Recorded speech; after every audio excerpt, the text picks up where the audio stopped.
Loh, kok tidak memberikan SIM? Saya udah kasih SIM. Bapak jangan terbiasa begini ya, Pak. SIM yang Jakarta, SIM.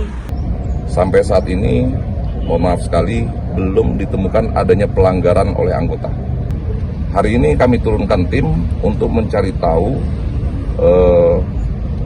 identitas dari pengendara. Kami ingin tahu SIM apa sih, karena pada saat itu malam hari. Tak ditemukan pelanggaran dalam kasus viral polisi minta SIM Jakarta, pengemudi diminta klarifikasi.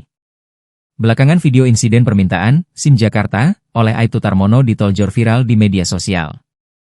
Kejadian ini menjadi sorotan setelah video perdebatan antara polisi dan pengemudi beredar di media sosial. Polda Metro Jaya memberikan klarifikasi terkait kejadian tersebut, yang disebabkan oleh kesalahan ucap petugas yang tertangkap kamera. Pemeriksaan terhadap Aibtu Tarmono dilakukan oleh Divisi Pengamanan Internal, Paminal. Direktur Lalu Lintas Polda Metro Jaya, Kombes Pol Komarudin, menjelaskan bahwa